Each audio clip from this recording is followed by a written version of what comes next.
And when the time comes for the Q&A with our authors, you can type your questions into the Q&A section, and all those buttons are located on the bottom of your screen.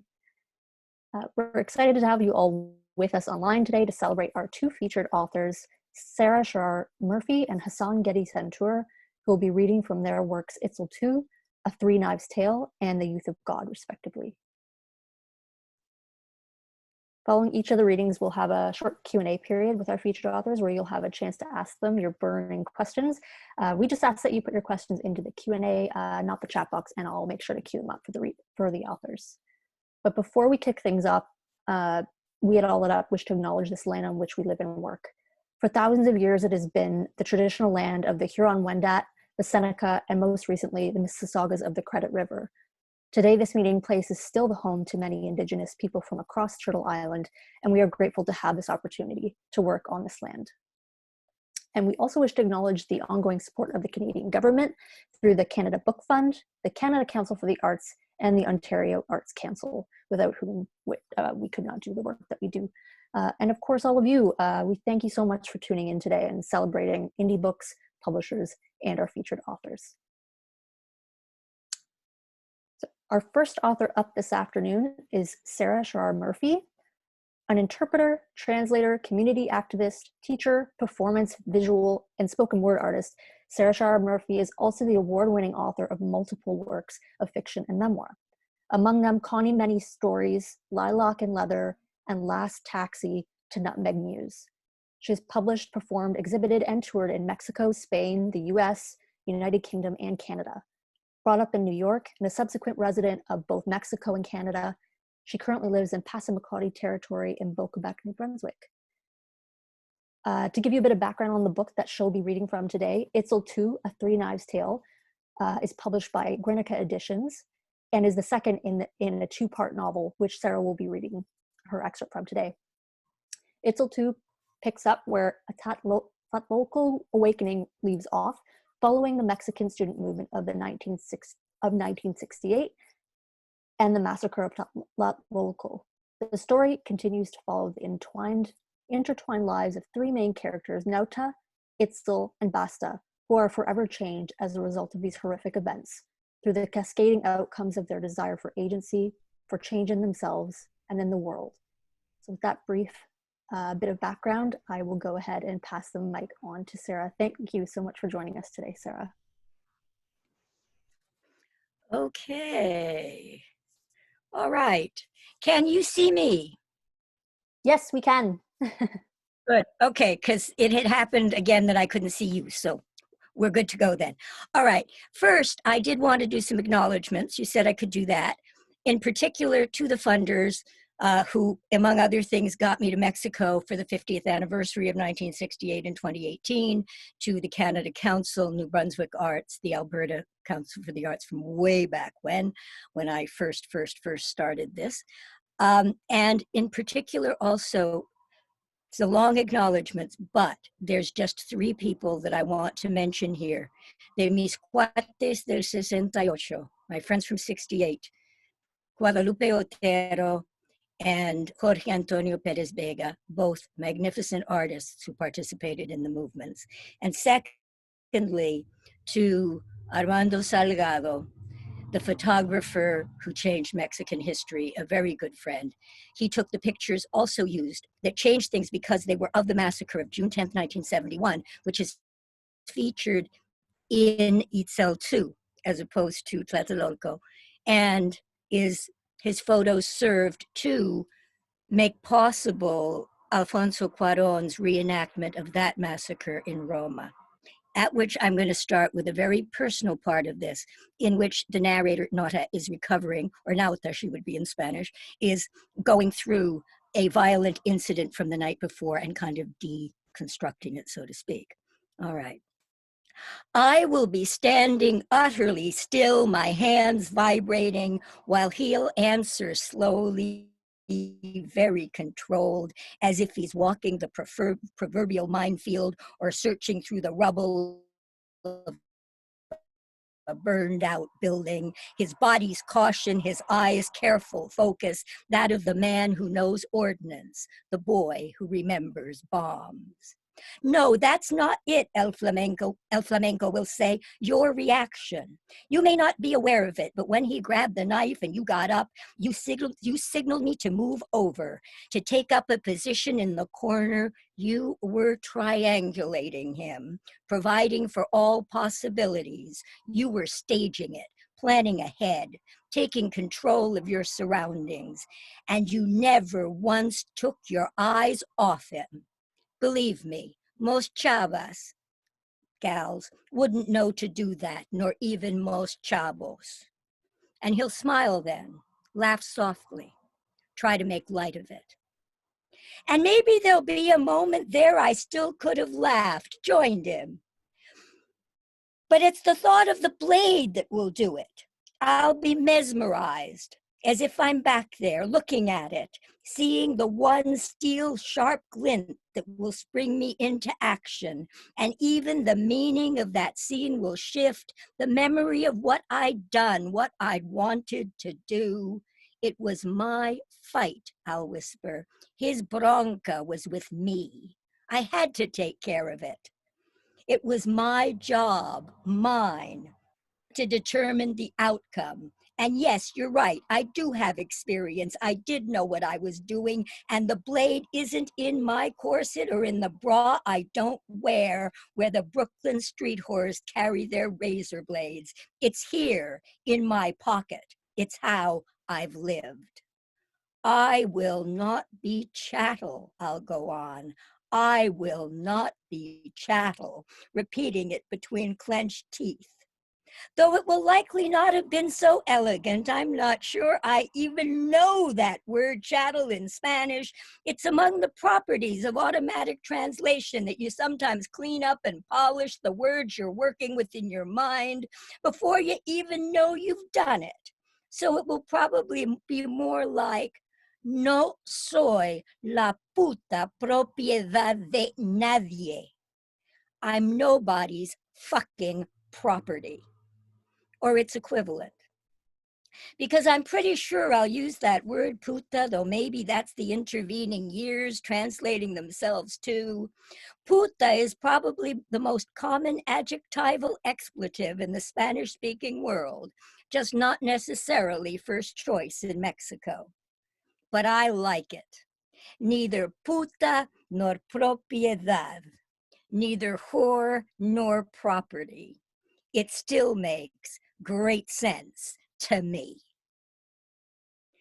This will be, likely as not from the time I'll start to remember in words, the one principle I would die for, so that I'll not open the blade with my thumb the way I often would, my hand still inside pocket or bag, in a move more practiced than most I've ever made, but with an ostentatious flick of my wrist as I pull the knife out level to my waist, having turned toward him slightly more, leading with my left shoulder to safeguard the thrust of my right arm.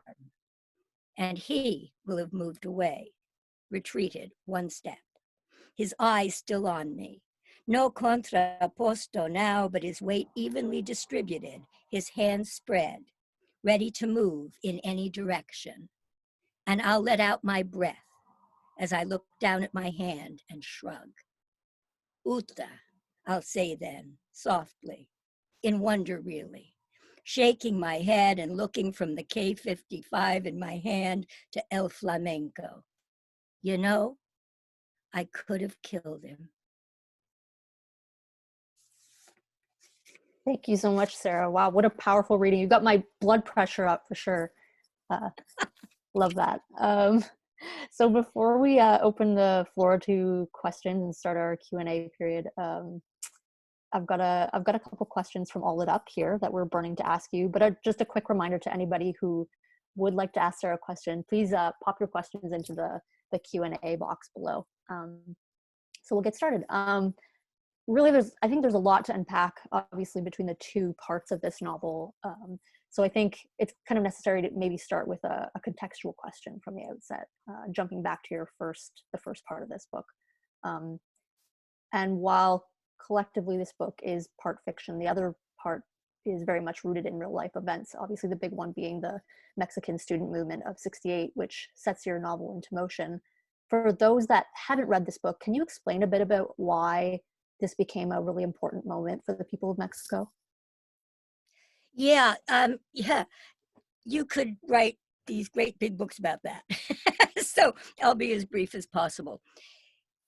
The 60s and 68 in particular were something really big worldwide, and we all know that.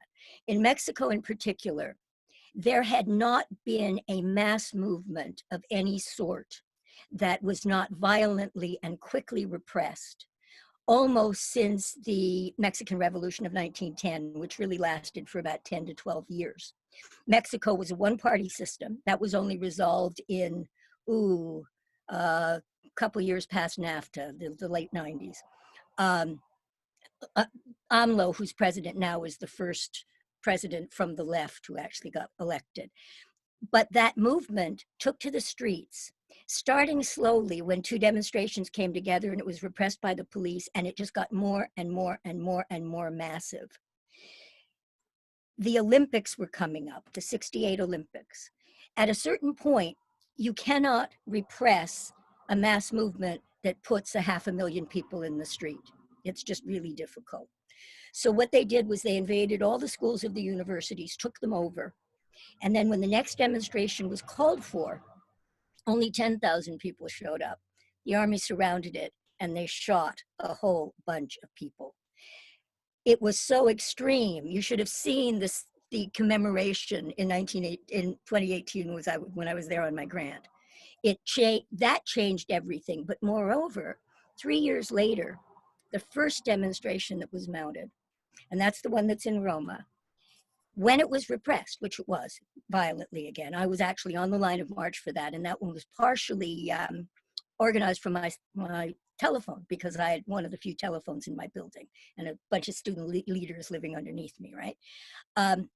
Anyway, photographs were taken and the press had freed up just enough to publish them. And what that meant was that the government participation was absolutely clear. And that broke all sorts of things, but it also wound up with a repression that was incredible, called the Dirty War against guerrilla movements. But it is an extraordinary moment in Mexican history, and extraordinary to be there, and also extraordinarily awful. Thank you for that. I think that lends a good bit of context to the discussion, and for anybody, again, who maybe hasn't yet read the book. But again, so you've sort of touched on it here, that, this melding of fiction and real, and I think, like you've said, there's some aspect of memoir in there, that you have a personal connection to this moment and having been on the front lines. Can you tell us a bit about how that shaped this book? Yeah, in any number of ways, it took a long time to figure out a way to tell it, because there's various levels of not just history, but personal stuff in it. Yet, having the shape of a fiction, which means both fictional parts, but also finding ways to bring on stage things that might have just been thought out, made it possible to bring together the history and the real. But some of my telling is in some ways so counter stereotypical, right? For example, one of the three characters, Basta, is a young man who is the only person to go in to put in a restraining order in an incident of domestic violence against a maid, when an older socialist, American happens to be, but doesn't matter, tells the woman that she'll never leave him and she might as well just stop this business, right? So you write that and somebody's going to say, oh yeah, she's making that one up. All right, that fits in with some kind of agenda she's got, right? Whereas what it fits in with is the making of the beginning of a history which then flowers. So lots of different ways for trying to manage that. Yeah. Excellent. We've got a question in for you. The excerpt you read weaves Spanish words into the narrative seamlessly, hardly requiring translation. The context is clear. How does that process work for you as a writer? it's really a strange thing. And I'm just going to say, strangely enough, there's a certain extent to which even my voice in English is transliterated Spanish. I actually began writing fiction in Spanish, of all things. It's just there. It's just like, I'm one of those people, I would not say first choice, best choice. I do a lot of editing, but I get through my narrative because the voice pushes it forward. Mm. And the voice will do that in both languages. So when that's there, it's there. But at the same time, for example, the question "y puta no propiedad," I was thinking it through, like it's coming in Spanish, but I'm also thinking about it in English. So it just seems like part of the natural flow. And then I just decide, do I keep it? Do I not keep it? Do I modify it? Interesting. We've got more of a comment in. CE user says, "Love your story, Sarah. Sometimes someone just needs cutting. Simplify." Thanks for that. I'd like to know who that was. No, never mind. Yeah. I think maybe. Sorry, go ahead.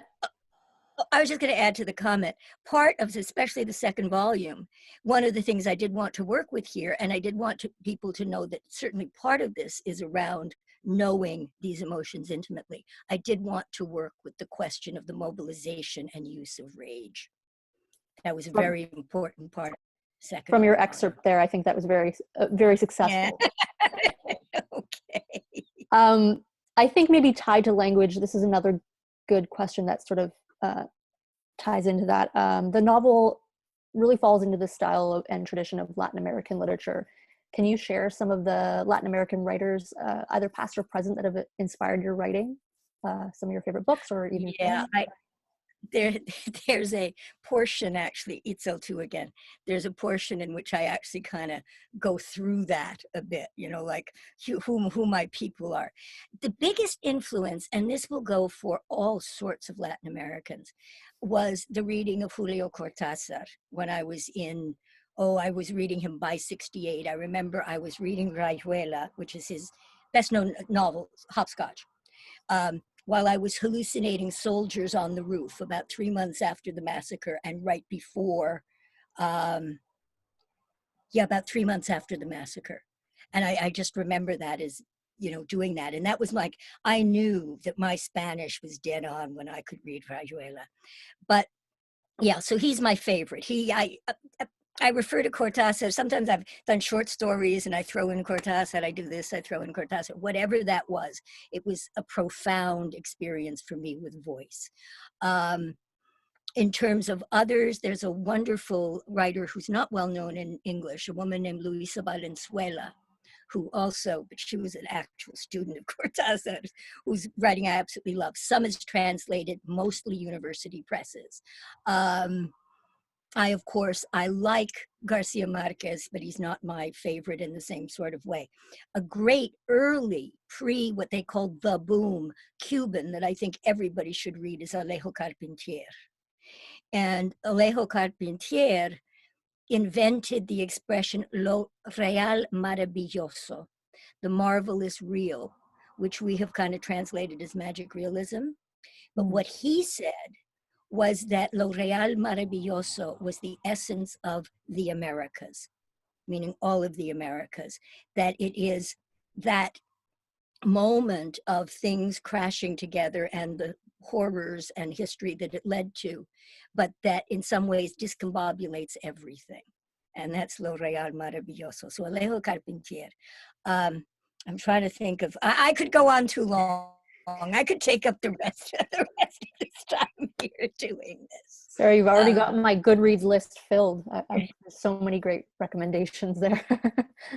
If anybody wants a list and you can put it up somewhere, I'll do a longer one. That's fantastic. James asks, have you had any reactions from Mexicans to Itzel, the first part in your novel? I haven't. I've had reactions to parts of it with people I've shared it with, okay? But I haven't had concrete reactions from people who've actually read the whole thing. Okay, so yeah, and as I said, and I've shared parts of it with the two friends who I was naming, who Itzel is dedicated to, right? Interesting. So just parts of it, you've had some reactions. Yeah, just parts of it. I just want to jump back a second and just touch on that issue of violence and rage, and just the knife, of course, which is, you know, the part in your excerpt that you've read to us. I guess the meaning of that knife to Nauta, and I guess historically, why now in Itzel to, at this point where prisoners of the 68 movement are being released, does she need to feel the need to pick that knife back up again? That is, the knife itself is part of a very personal segment of the story. And that has to do with a conflict that has happened between the three people, El Flamenco, who's there, and the man that she is briefly married to. That has to do with, there is a love triangle in this book as well, right? But for Nada, the question of having the knife and knowing that she could use it, right? Mm. For her, as a young woman, and, you know, particularly, we don't use the word much these days, tomboy, but somebody who, you know, ran with the boys in the neighborhood. What it meant in adolescence to start carrying that knife and knowing she could open it with one hand was knowing that she still owned the streets. And it was like, that was of exceptional importance. It was like, whatever happens, I know that I can do this. And I say that, there's a long section that goes through the fact that you're never overconfident with that kind of thing, right? That goes through an incident that is a real incident, by the way, but it didn't take place on the Brooklyn Bridge, in which she pulls the knife on somebody and chases him. And just because she's so angry, and of course later recognizes that this was about the stupidest thing you could possibly do, because it would wind you up in a position where you would either have to use it or risk being killed. And you just never, ever want to do that. Right. We've got a question in from Carlos. Sarah, do you think what caused the tragedy in those days in Mexico is still present? Yeah, I do. I think that in any number of ways, it's perhaps less present, but it's there.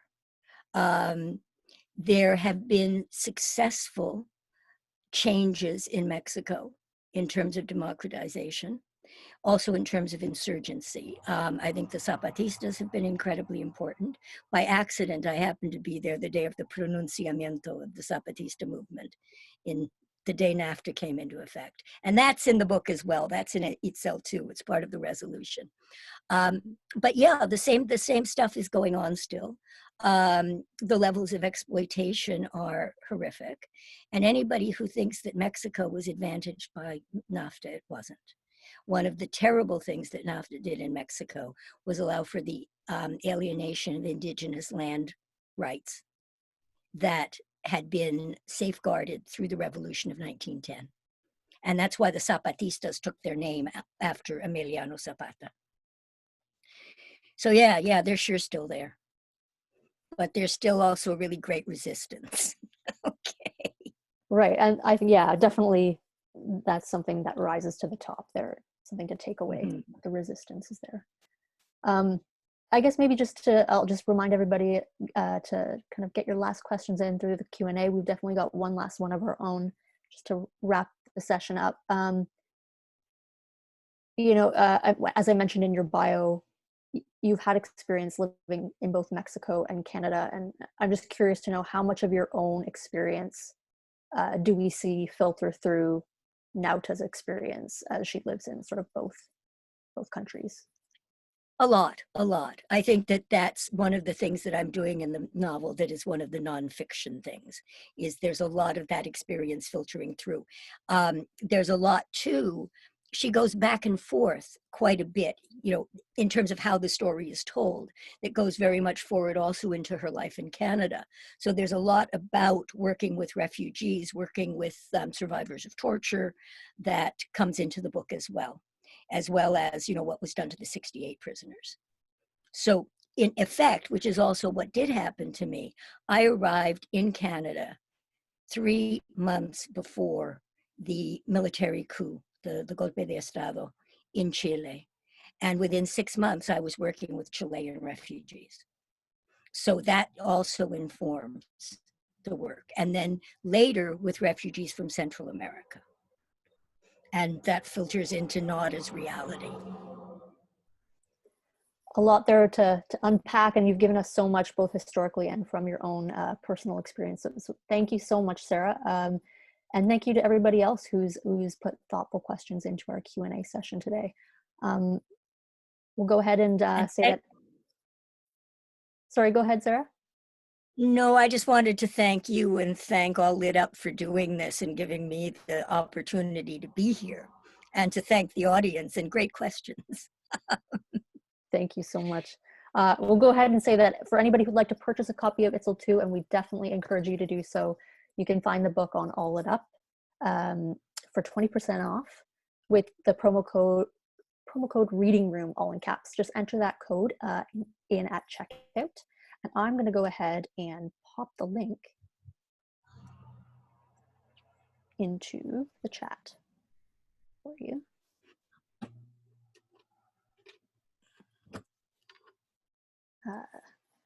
Just there. So you'll see it in the chat box there, and you can access it from there or from the PDF program that we supplied prior to the event today. You might also find the copy of the book from your local indie bookseller.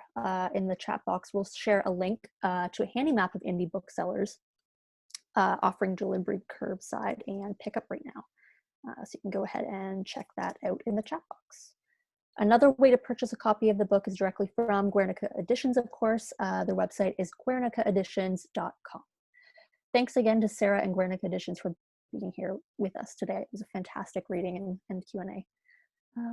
So it's now my pleasure to introduce our second author of the afternoon, Hassan Ghedi Santur, who will be reading from his novel, The Youth of God. Hassan Ghedi Santur emigrated from Somalia to Canada at age 13.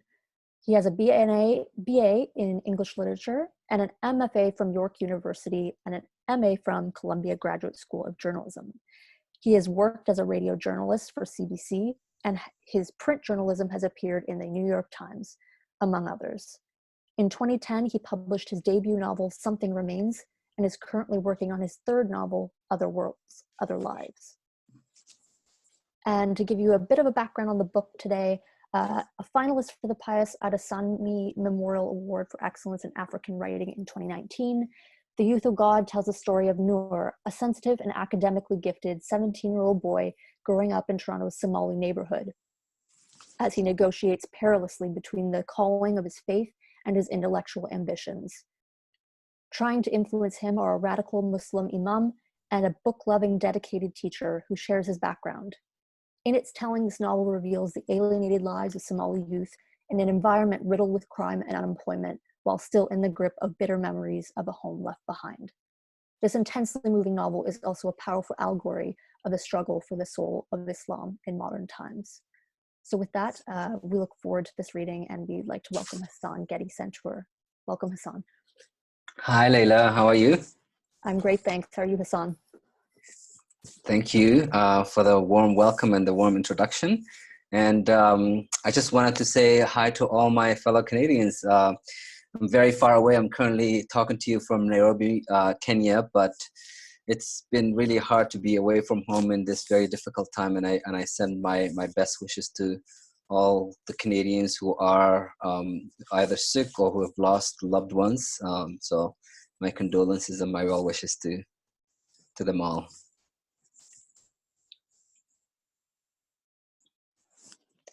Can you hear me, by the way? We can. Sorry, Hassan. Yes, thank you for that. Okay. Excellent. So I just go ahead and read? Yes, please do. Okay, fantastic. A loud male voice on the intercom announced that the library would close in 15 minutes, lurching Noor back into real life. He got up, gathered his school bag and jacket, and headed for the first floor. It occurred to him that he had spent the last 4 hours sitting on the floor of the library reading the book that he was holding in his hand. A part of him was irritated that he hadn't accomplished the task that had brought him to the library. But he was also elated that he had found a book so engrossing that nothing else mattered. Noor wanted to check out the book, but it was marked reference. He desperately wanted to finish the book. Stealing was wrong, it was a sin. Noor watched his hand shove the book deep inside his backpack and conceal it among his school texts. Once outside, Noor stood still and tried to reorient himself to the world. He had emerged from the 17th century Europe and now needed a moment to acclimatize himself to the throngs of people and endless lines of traffic. The last rays of sun cast a soft golden glow over everything, and the world was at once beautiful and disorienting. Noor crossed the street and walked down Young Street toward Bloor Street. It was a long time since he was last in this part of town, and he felt as though he had been beamed into the center of some lovely gleaming universe. When he was little, in the summer, when the weather was nice, his father would take him and Ayub around in his taxi. The route usually included downtown. Noor would beg his father to roll down the window so he could take the soaring heights of the glass towers. When his father was in a good mood, he would indulge him and allow Noor to peek his head out and crane his neck up to see if he could make out the tops of the skyscrapers. As Noor stood at the intersection and glanced westward, he tried to remember when and why those drives with his father stopped. The evening city lights were already on, imbuing him with a sense that the world was indeed a beautiful place, a feeling he found hard to come by in his own neighborhood. These days, Noor's life consisted of his school, the mosque, his job at the restaurant, his weekly visits to the Albion Library. The older he got, the more acutely Noor felt that the physical space he occupied in the world was dwindling down to an insignificant dot. As he walked westward on Bloor towards Avenue Road, it occurred to him that without him knowing or consenting to it, he had allowed his life to become as restricted as that of a prisoner. Noor enjoyed his walk through this beautiful part of his hometown. In some inexplicable way, he was reminded of the faraway European cities he had spent the last 4 hours reading about, places he had never visited but yearned to see. He wanted to walk down the narrow cobblestone lanes of London, Paris, and Vienna. He recalled a word he had once come across in an article, flaneur. He didn't know what it meant, so he checked it out in a small dictionary he always kept in his backpack. The idea of being an observer of the street life appealed to him, appealed to his nascent romanticism that he had once possessed. As he walked down University Avenue toward Queen's Park, he was a flaneur, simultaneously in the thick of things and detached enough to observe and understand the world around him. More than anything else, however, what he wanted, what he relished, was the sensory details of moving through time and space. This evening, for a fleeting moment, he experienced this. He felt the essential reality of himself as a man, however young, alone, independent of his mother, of his teacher, of his imam, and even his nemesis, James Calhoun. He came to Queen's Park and sat on the park bench under the street lamp. Despite the cold November weather, the bench made for an ideal place to continue reading the book that he had stolen from the library. He buttoned up his coat and went back to Descartes' Bones. In no time, he encountered the words that he had never heard before. He took out a yellow highlighter he always carried with him and marked everything that was new to him. Cartesian dualism, qualia, Aristotelian system, agnosticism, rationalism, empiricism, Socratic method. He even underlined consciousness, which Noor knew what it meant, thanks to Mr. Emley's biology class, but had always had trouble fully grasping it. He knew that it was more than just an aggregate of thoughts and senses and perceptions that his mind produced every minute of his waking hours, and even in his sleep, given that he had dreamed of often and vividly. But Noor couldn't explain to himself the exact nature of consciousness. It seemed too slippery a concept. As soon as he tried to grasp it, he found himself reaching for spiritual terms like soul. He wondered what the Quran said about the nature of human consciousness. He caught himself smiling, for he was trying to make sense of things without hearing either Mr. Ilmi or Imam Yusuf's voice in his head, attempting to direct him in one way or another. It was a fleeting moment of independence, and he relished it. Suddenly it was too dark to read comfortably, so Noor closed the book and took a deep breath. As if surfacing from the murky bottom of a river, he put the book back in his old school bag and got up to go home. As he walked towards the subway station, his mind was still racing. He could still feel the energy of the 17th century world of Europe that the author had managed to recreate, a world buzzing with scientific ideas, debates, and controversy. Noor couldn't help but feel the depth of his ignorance. He felt a sharp pain of realization that even if he read one book a day, it wouldn't be enough to make up for all the knowledge of history, physics, philosophy, and other subjects that he lacked. As he descended down the stairs to the subway, he made a vow to himself. He would devote himself to the life of the mind. Thank you so much, Hassan. What a fantastic reading. Thank you. I often feel that way. There's no amount of books that could lead you to that level of enlightenment. Before we open the floor to questions, and I'll just say if anybody does have any questions, feel free to pop them into the Q&A as before. But we do have one of our own to kind of kick things off. Okay. As we mentioned in your bio, you actually did emigrate from Somalia to Canada at the age of 13. Was there anything that you experienced upon the shift in living that surprised you in any way, or that has worked itself into your writing of The Youth of God? That's a really good question, actually. Not so much with Noor, but with Mr. Ilmi, who is a bit older and sort of closer to my age. And I've kind of given him a lot of my own biography. So he'd also come to Canada at about that age. So he has memories of Mogadishu as I do. So actually, I put a lot more of my experiences in his teacher than Noor, who's much younger than me and kind of felt a bit kind of alien to me. Okay, that's interesting. Yeah, because the second part of my question was whether that sort of influenced the voice of Noor, who, as we know, is a teenager at this point in the novel. So that's interesting, and we'll meet these questions. But for anybody who has questions, just pop them into the Q&A.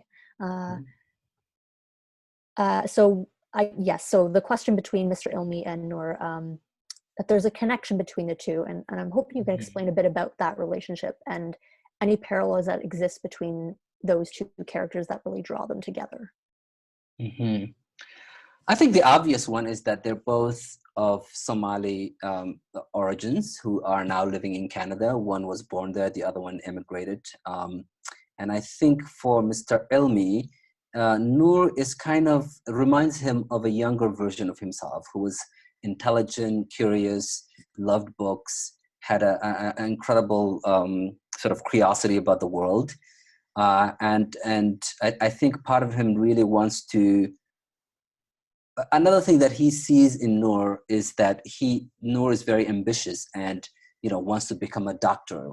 He loves science, and I think that's something that Mr. Ilmi either consciously or subconsciously wants to sort of direct and use in a way that he can sort of almost relive his own life and failures.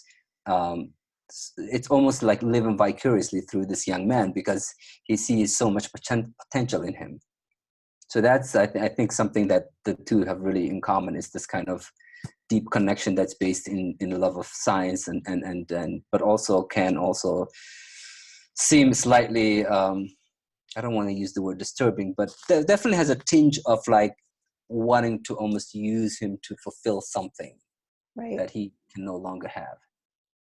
Right. We have a question too. How does your journalism influence your fiction and vice versa?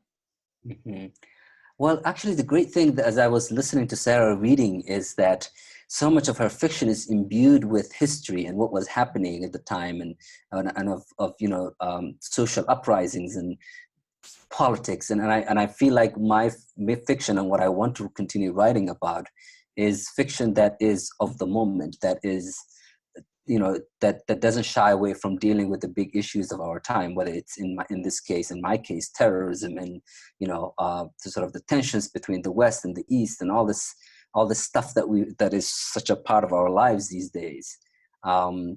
And in Sarah's case, of course, what's happening in you know, the uprisings and the social and political realities of 1960s Mexico. So I find I as a journalist, well, I'm not really a practicing journalist these days, but I still love journalism. I still would love to continue doing occasionally. What I find really interesting is using what's happening in the world to inform the fiction, and because the fiction that I love is the fiction that gets me deeper into the stuff that we're all dealing with. Agreed. Yeah. Similar to myself. Mhm. It kind of maybe connects to this next question I've got for you. We mentioned that The Youth of God is not your first book, that you've written two others, Something Remains and Maps of Exile. I'm curious to know, what have you learned as a writer between writing those works and completing this one? That every book presents its own challenge, and just because you once, you know, wrote a book and finished it and got it published doesn't make it any easier.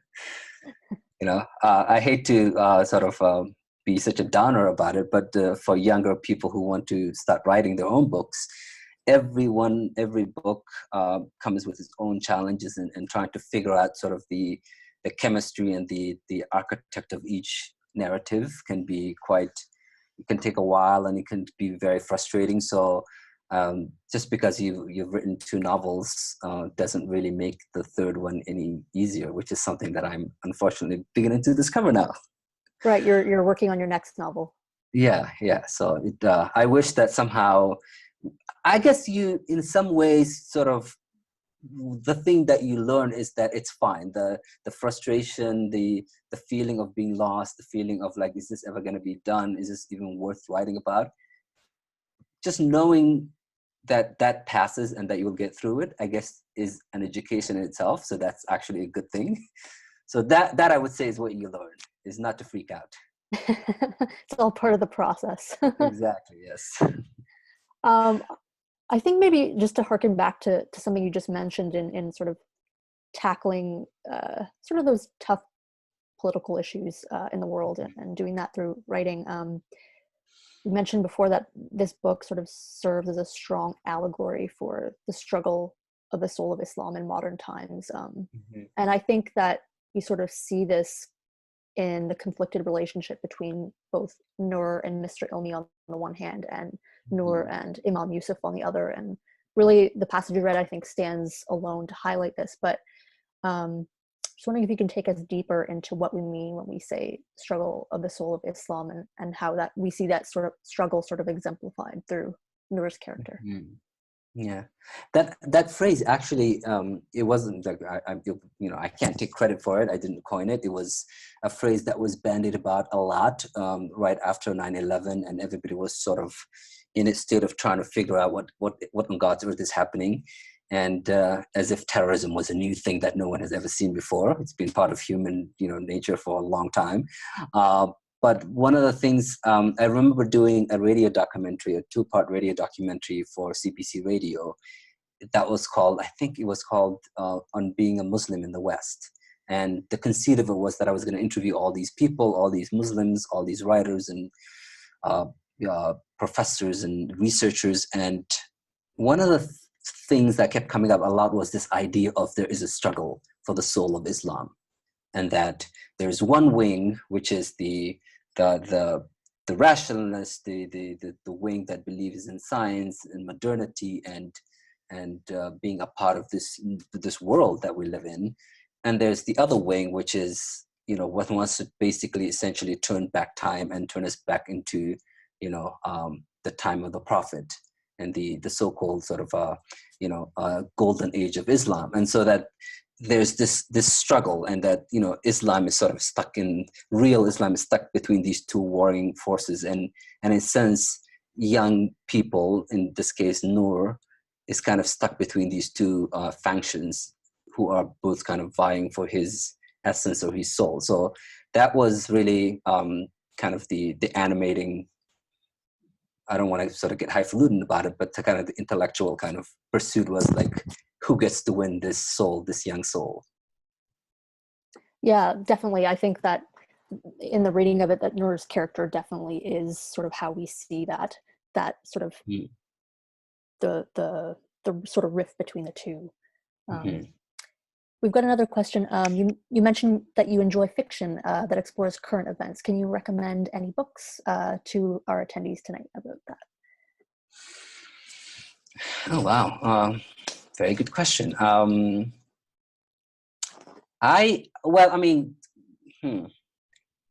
guess anything by the Nigerian American writer, whose name I'm blanking out on right now. I can't even believe this, but Chimamanda Adichie is, I think, is a good example of somebody who uses what's happening to really construct these wonderful, amazing, narratives. So a good example of one of her books that I really love is she wrote about the Biafran War back in her own country in Nigeria, and wrote this beautiful book called Half of a Yellow Sun.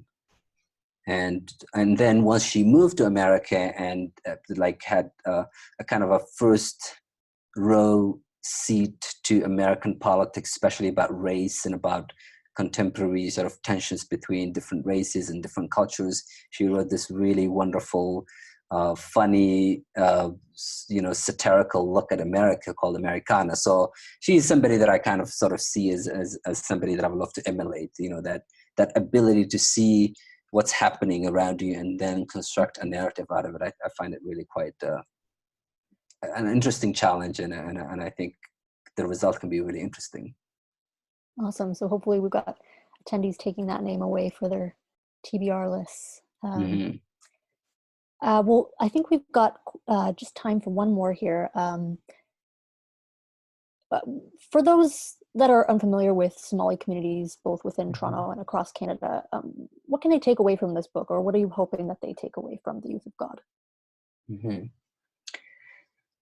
I think there's always the danger of sort of, I don't want to say if romanticizing is the right word, but of sort of exotifying or turning these communities, these immigrant communities, into something other than what they are, which is just a bunch of people who happen to live in the same place. And there's not really anything more there's not like shared kind of, mystical kind of reality. They're just like struggling people who just like take the bus and they go to work, and they just happen to share a language and a place, oftentimes live in the same area. So I hate to sort of turn it into some kind of a romanticized kind of version of what reality is. Having said that, it's a relatively young immigrant community. So a lot of the Somali population that came to Canada came after the civil war in Somalia, which is 1991 and after. So compared to the Italian immigrant community, or the Irish immigrant community, or the Jewish immigrant community in Canada, the Somali community is much, much, much younger than that. So they're currently going through a lot of the issues and hardships that immigrant communities often go through on their way to becoming a part of that culture and of that society. And so a lot of it is about higher than normal unemployment, higher than normal issues when it comes to the legal system and education and access to good healthcare, and a lot of these kinds of things that and one of the unfortunate parts of that reality, as I've recently seen, is that one of the hardest hit communities, diaspora communities, by the COVID-19 pandemic is the Somali community, whether it's in London, Sweden, the US, Canada, because they're dealing with a lot of the pre-existing conditions already that are so dangerous for this. So all that to say that a lot of the issues that this community is facing are just the realities that a lot of younger immigrant communities face. Yes, well said there. So I think if we don't have any other questions, we will get to some of the links. Thank you to everyone who did share questions, really thoughtful, and we encourage you to grab a copy of The Youth of God from All It Up. I'm gonna go ahead and, like before, I will share the link with you so that you are able to check it out. There we go. And right now, the book is 20% off with the promo code Reading Room, all in caps. And you might also find copies from your local indie bookseller, and you can consult the map that we shared previously in the chat box for you on that. And of course, you can also purchase the book from the Youth of God publisher, Mawenzi House, mawenzieditions.com. Let me just double check that I've got that correct, mawenzihouse.com. So thank you again to Sarah, Char Murphy, and Guernica Editions, as well as Hassan Ghedi Santur. Thank you so much, Hassan, for being here, and to Mawenzi House Publishing for being here with us today. And to everyone watching from home, we thank you so much for spending this time with us. We really hope you enjoyed today's Indie Reading Room session. Just a quick reminder before we go to mark your calendars for our next All It Up Indie Reading Room event taking place on Tuesday, May 26th. We'll be featuring authors Fawn Parker and John Elizabeth Stincy, reading from selections from their books, Set Point and Vanishing Monuments, respectively. So you want to head on over to Eventbrite, to Rsvp, and keep up with our other events and book news via social media. If you're not already following us on All It Up, following All It Up on Twitter, Instagram, and Facebook, we encourage you to do so. Our handle for all of our platforms is All It Up Canada. So from all of us here at the Literary Press Group today and All It Up, please stay well and have a great weekend, everyone. Thank you so much.